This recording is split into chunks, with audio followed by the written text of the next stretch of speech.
Hello दोस्तों, मैं प्रीति गुप्ता स्वागत करती हूँ एक बार फिर आपके अपने YouTube channel accounting solution with Preeti में। दोस्तों, पिछली कक्षा में हमने पढ़ा था किस प्रकार से एक व्यापारी खाते का लेन देन करता है, खाते का लेखा करता है, कितने प्रकार के खाते होते हैं और किस नियम के अंतर्गत इसका लेखा किया जाता है। तो चलिए आज देखते हैं कि किस प्रकार से सौदों का, व्यवहारों का लेखा पंजी के दौरान किया जाता है। यहाँ पर मैं लेकर आई हूँ आपके लिए प्रबोध की पुस्तक से अध्याय 8 जनरल के लेखे, प्रश्न पहला जो कि एनसीईआरटी का क्वेश्चन है। यहाँ पर प्रश्न पहला दिया हुआ है, हिमांशु की पुस्तकों में निम्नलिखित लेन देनों की रोजनामचा प्रविष्टि कीजिए। सबसे पहले ये हमारा खाता है। खाते में जिस व्यक्ति की पुस्तक में आपको लिखना होगा वो हम हेडिंग डालते हैं, हिमांशु की पुस्तकों में रोजनामचा प्रविष्टि। ध्यान रखिएगा, जिस व्यक्ति की पुस्तक में बनाया जाता है, जैसे ये मैंने लिखा हिमांशु की पुस्तकों में, अर्थात हम हिमांशु हैं। हमें ये मानना पड़ेगा कि हम व्यापारी हैं, अर्थात हम हिमांशु है। ये होता है आपका प्रारूप। सबसे पहले होता है तिथि का कॉलम, पतला सा, जिसमें आप तिथि लिखते हैं। इसके पश्चात क्रेडिट से आपको प्रारूप बनाना शुरू करना है। राशि क्रेडिट, राशि डेबिट। आपको राशि की कॉलम उतनी पतली बनानी है जितने में आप अमाउंट लिख सकें। इसके पश्चात एक पतला सा कॉलम होता है जिसे आप कहते हैं खाता पृष्ठ, अर्थात आपने पंजी को जिस खाते में लिखा है, जहाँ पोस्टिंग की है, उसका ये नंबर लिखा जाता है। क्योंकि इसका उपयोग हमको नहीं करना है इसलिए काफ़ी पतला होता है। इसके पश्चात बीच में ऑटोमेटिक जो जगह बन जाती है, ये विवरण का पक्ष कहलाता है, अर्थात डिटेल, जहाँ पर आप डेबिट या क्रेडिट लिखा करते हैं। तो चलिए आते हैं हमारे प्रश्न की ओर। प्रश्न पहला, हिमांशु की पुस्तकों में निम्नलिखित लेन देनों की जनरल प्रविष्टि कीजिए। जिसमें 1 दिसंबर बताया गया है 2014। तारीख लिखने का जो तरीका होता है हमारा कुछ इस तरह से होता है। सबसे पहले हम तारीख लिखेंगे 1 तारीख, ऊपर माह लिखेंगे 12वां महीना जो कि दिसंबर का होता है, और इसके नीचे सन आएगा 2014। रोकड़ से व्यापार प्रारंभ किया। जब भी कभी आप व्यापार चालू करते हैं तो व्यापार में लगाया गया धन पूंजी कहलाता है। जिस प्रकार से किसी भी सब्जी को या किसी भी चीज़ों के पौधे लगाने के लिए हम अनाज तो लगाते हैं, लेकिन लगाते समय वो बीज का नाम लिया जाता है, उसी प्रकार से व्यापार में जो भी चीज़ आता है वो पूंजी के माध्यम से आता है। अतः यहाँ पर रोकड़ से व्यापार प्रारंभ किया। व्यापार जब भी चालू करेंगे हमारे व्यापार में कुछ ना कुछ आएगा। रोकड़ आ रही है हमारे व्यापार में और आने वाली चीज़ों को डेबिट कहा जाता है। तो यहाँ पर पंजी हो जाएगी हमारी रोकड़ खाता डेबिट।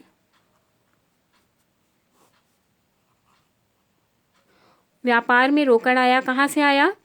रोकड़ जहाँ से आता है वो पूंजी का माध्यम होता है। धन कमाने के उद्देश्य से अगर कोई भी धन आप लगाते हैं तो ये पूंजी कहलाती है।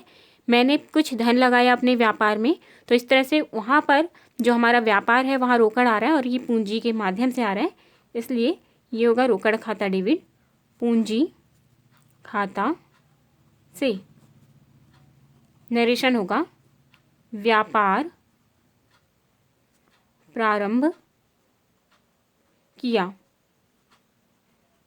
राशि है यहाँ पर 75,000 मैंने अपने व्यापार में लगाई है, अर्थात 75,000 की राशि हमारे व्यापार में आई है।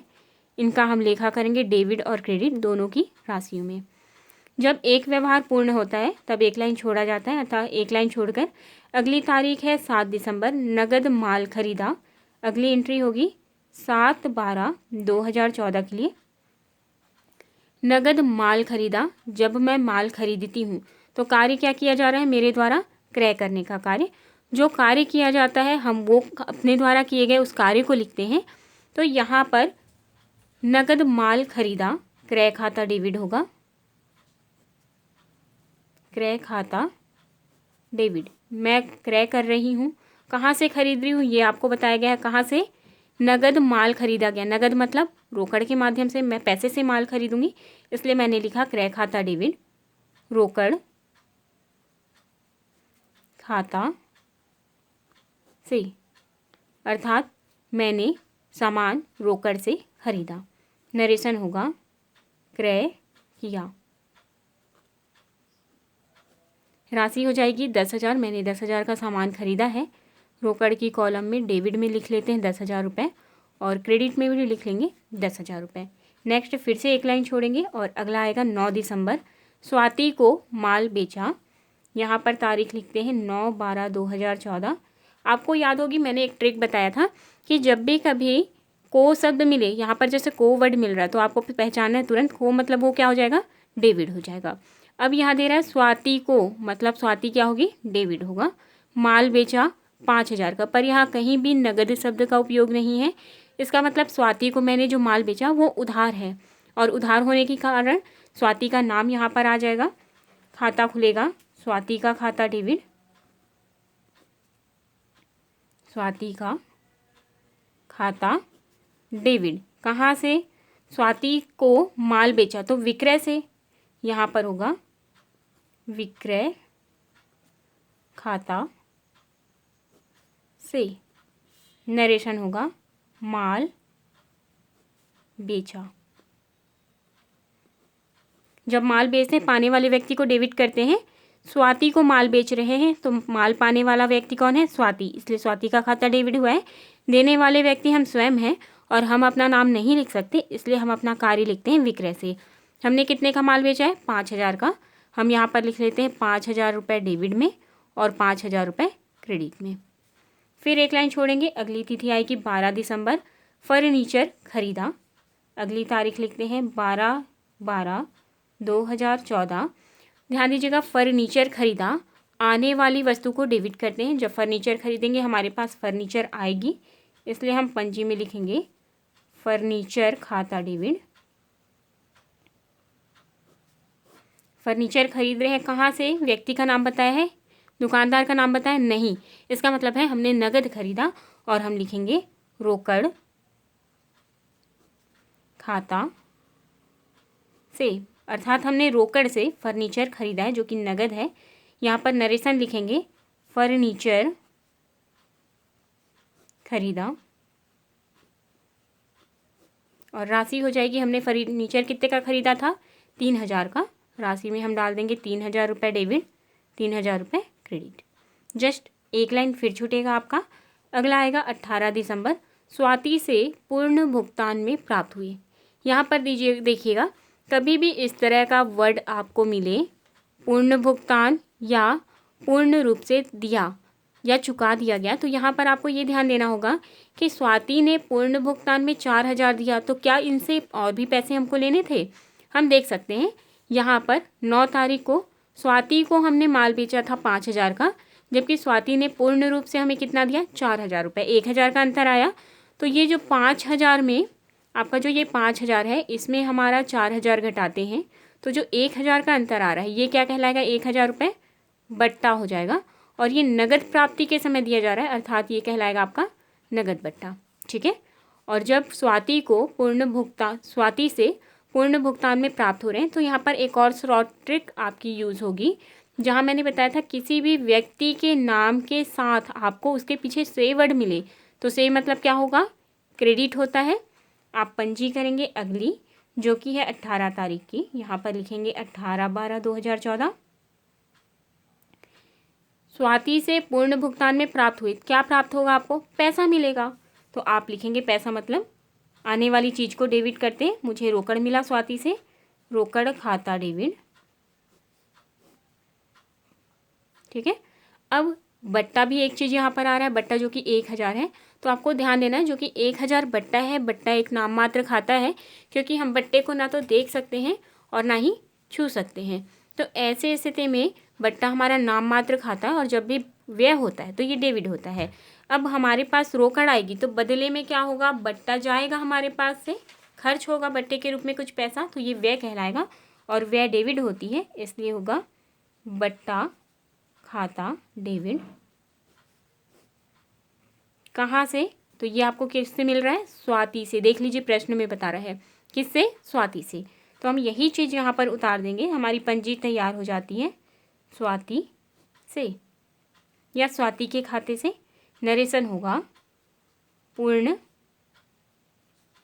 भुगतान मिला। कितना मिल रहा है पूर्ण भुगतान में, हमको मिल रहा है 4,000 रुपये, लेने थे हमको कितने, 5,000 रुपये। दोनों के बीच कितने का अंतर है, 1,000 का, तो 1,000 क्या हो जाएगा, हमारा बट्टा हो जाएगा। तो इस प्रकार से हमने जब स्वाति को माल बेचा था 5,000 का, मिल रहा है 4,000, अंतर आया 1,000, तो ये 1,000 बट्टा हो जाएगा। ठीक है, इसके साथ ही दोस्तों आपको याद रखना है कि जब भी कभी हम लेन देन करें नगद, तो ऐसी स्थिति में यदि बट्टा हो तो बट्टा आपको तुरंत समझ जाना है नाम मात्र खाता है।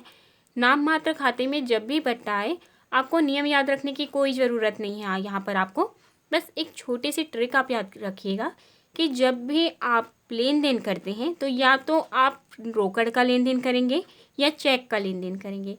ऐसे स्थिति में आपको रोकड़ या तो मिलेगी या आपके पास से रोकड़ जाएगी। अगर मिलती है रोकड़ तो डेबिट होगी और जाती है तो क्रेडिट होती है। नियमानुसार आप, जैसे कि यहाँ मैंने रोकड़ खाता डेबिट किया है, आप रोकड़ खाता डेबिट या क्रेडिट करेंगे। अब यहाँ पर बट्टा चूँकि साथ में दिया है तो आपको ये ध्यान रखना है रोकड़ और बट्टा दोनों हमेशा क्या चलता है, साथ साथ चलता है।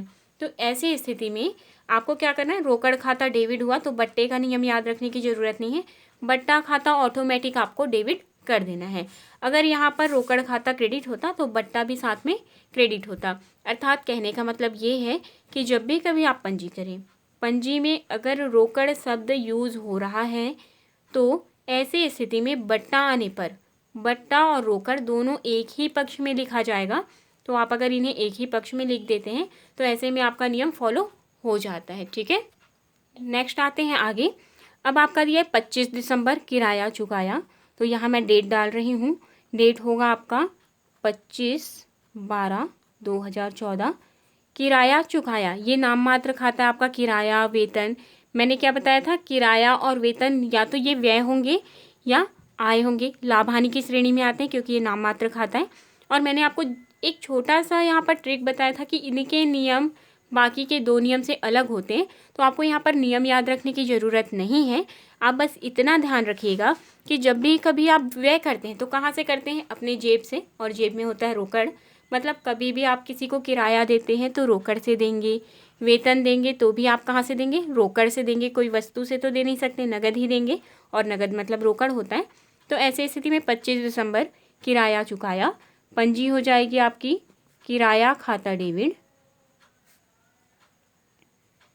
किराया खाता डेबिट। मैंने किराया दिया, किराया चुकाया। अब कहाँ से चुकाएंगे, तो सामान्य सी बात है, किराया हम जेब से देते हैं और जेब में पैसा होता है, तो हम लिखेंगे रोकड़ खाता से, और नरेशन होगा किराया दिया। इसे आप पढ़ भी सकते हैं, किराया रोकड़ से दिया।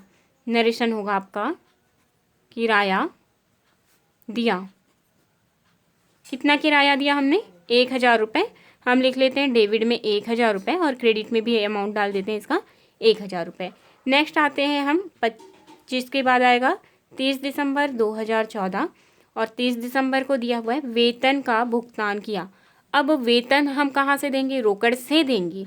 तो आपके यहाँ पर क्या आ रहा है, रोकड़ से मतलब क्रेडिट का पक्ष क्लियर हो गया, बचा क्या, वेतन। तो ऐसी स्थिति में आप पंजी लिखेंगे वेतन खाता डेबिट, अर्थात हम वेतन दे रहे हैं इसलिए जाने वाली चीज़ क्रेडिट हो रही है, हमारे पास से वेतन जा रहा है, वेतन खाता डेबिट। कहाँ से आप वेतन का भुगतान कहाँ से करेंगे, रोकड़ से मतलब नगद। तो आप यहाँ पर लिखेंगे क्रेडिट में रोकड़ खाता से। बस आपको ये चीज़ याद रखनी कि कभी भी नाम मात्र का आप लेखा करें, किराया हो, वेतन हो, ब्याज हो, बोनस हो, बट्टा हो, कभी भी आप दे रहे हैं तो वो कहाँ से देंगे, हमेशा रोकड़ से। देखो यहाँ पर हमने रोकड़ से दिया, यहाँ भी रोकड़ से दिया, तो ये सारा रोकड़ से ही होता है। नरेशन होगा वेतन दिया, अमाउंट कितने का वेतन दिया हमने, हम देखेंगे यहाँ पर 1500 रुपये का हमने वेतन दिया, हम लिख लेंगे 1500 डेबिट में और 1500 क्रेडिट में। ठीक है, यहाँ पर आप देख सकते हैं हिमांशु की पुस्तक में जितनी भी आपको जनरल दी हुई थी, जितने भी व्यवहार दिए थे, उन सारे चीज़ों की व्यवहार हमने कर ली। इसके बाद करना क्या, हमको राशि का टोटल करना है और कुछ नहीं। ठीक है, तो राशि का टोटल करने के लिए हम क्या करते हैं, राशि वाली कॉलम का टोटल करने के लिए ये नीचे से आप खाते को बंद कर देंगे। ठीक है, ये मैंने नीचे से खाता बंद किया। खाता बंद करने के बाद जैसे हर चीज़ में टोटल यहाँ पर लिखा जाता है, आपको टोटल लिखने की ज़रूरत नहीं, नीचे आप डबल लाइन कर दीजिए। डबल लाइन का मतलब होता है कि इसके ऊपर जो भी चीज़ें हैं वो टोटल की गई हैं। ठीक है, अब आप देख सकते हैं यहाँ पर आपको अमाउंट शो हो रहा है जिसमें आपको बताया जाएगा कि कितना कितना आपको टोटल करना है। देख लीजिए, मैं यहाँ पर दिखा रही हूँ आपको, ये है यहाँ पर आपका जीरो दिया हुआ है, सब में कितनी जीरो दे रही है 2। देखो इकाई दहाई जीरो जीरो दिया है सब में, टोटल करेंगे तो जीरो की कितनी होगी 2 जीरो हो जाएगी। फिर यहाँ पर 5 है, यहाँ जीरो है, यहाँ जीरो दिया हुआ है, जीरो जीरो जीरो जीरो, मतलब 5 की क्या आ जाएगी यहाँ पर 5 ही आएगी। नेक्स्ट फिर हम देखेंगे यहाँ पर कितना है 1 2,